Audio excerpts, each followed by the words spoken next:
কোন কোন ইবাদতের বাতা জায়েজ, কোন কোন ইবাদতের বাতা জায়েজ নয়, এটার একটা সীমারেখা নির্ধারণ করতে গিয়ে তারা বলেছেন যেগুলি ইসলাম ধর্মের নিদর্শন অথচ ব্যক্তিগত পর্যায়ে নয়, সামাজিকভাবে করতে হয়। যে সমস্ত ইবাদত সম্মিলিতভাবে করতে হয় এবং ইসলামের নিদর্শন, এই ইবাদতের বিনিময়ে বাতা নেওয়া জায়েজ। যেগুলি একা একা করতে হয় এগুলির বিনিময়েও বাতা নেওয়া জায়েজ নয়। যেগুলি সম্মিলিতভাবে করা সত্ত্বেও এটা ইসলামের নিদর্শন নয়, তার বিনিময়েও বাতা জায়েজ নয়। 5 বেলার নামাজের জামাতটা ইসলামের একটা নিদর্শন, বাতার অভাবে এটা বন্ধ হয়ে গেলে ইসলামের নিদর্শন মিটে যায়। খতমে তারাবি এর আওতায় পড়ে না। খতমে তারাবি যদিও সম্মিলিতভাবে পড়তে হয়, কিন্তু এটা এমন একটা নিদর্শন নয় যে এটা খতমে তারাবি না পড়লে ইসলামের নিদর্শন বন্ধ হয়ে যায়, ব্যাপারটা এমন নয়।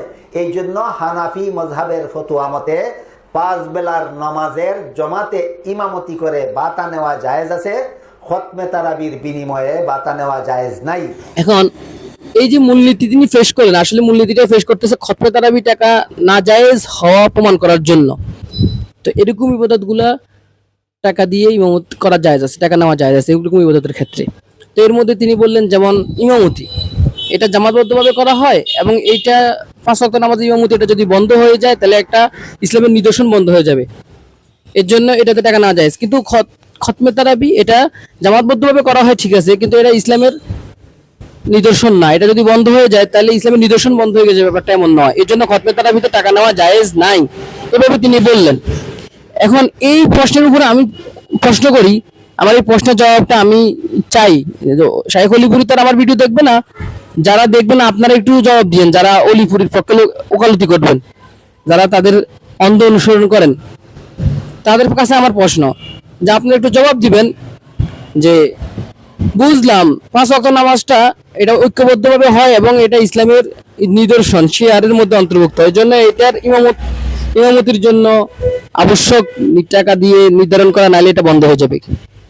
খতমে তারাবি ঐক্যবদ্ধভাবে করা হয় ঠিক আছে, কিন্তু এটা ইসলামের নিদর্শন না, এটাও বুঝলাম। কিন্তু সূরা তারাবি এটা কবে ইসলামের নিদর্শন হয়ে গেল? প্রশ্ন খুব ভালো করে বুঝবেন, তারপরে উত্তর দিবেন। অনেকে আছে কমেন্ট বক্সে এসে হুদাও গেউ গেউ করেন। দেখেন, খতমে তারাবিটা যেরকম ঐক্যবদ্ধভাবে হওয়ার সত্ত্বেও এটা ইসলামের নিদর্শন না হওয়ার কারণে এটাতে টাকা নেওয়া না জায়েজ অলিপুরি সাহেবের উসুল অনুযায়ী। তিনি বলেছেন পূর্বের মোতাকাদ্দিমিনরা এসব উসুল ভিত্তিতে এসব ফতোয়া দিয়েছেন। আসলে কোথায় দিয়েছেন কি দিয়েছেন ওনারা দলিল দেন না, আর ওনার দলিল দেওয়া ওনাদের স্বভাবও না, কারণ ওনারা ওনাদের কথা বেশি মন গড়াই হয়।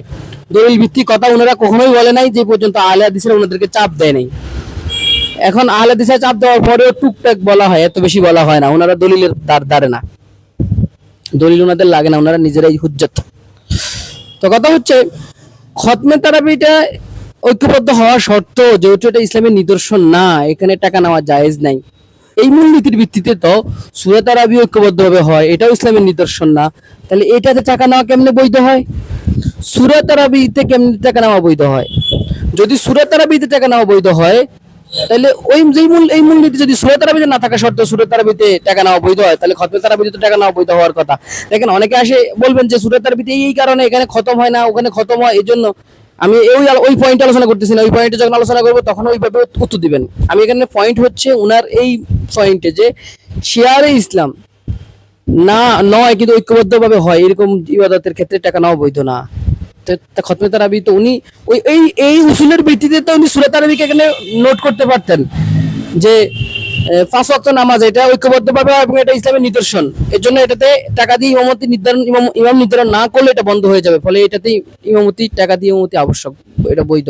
কিন্তু সূরা তারাবির ক্ষেত্রে এটা নাই, খতমে তারাবির ক্ষেত্রে এটা নাই, ফলে দোনোটাকে তিনি না জায়েজ বলা দরকার ছিল। কিন্তু তিনি শুধু খতমে তারাবিকে নোট করলেন, কিন্তু সূরা তারাবির কথাই বললেন না এটা। এবং তিনি শুধু মুতলাকান তারাবি বলতে পারতো যে তারাবি এরকম না, ফলে তারাবিতে উজরত নেওয়া নিষেধ, কিন্তু এখানে তিনি খতমে তারাবি নোট করছেন।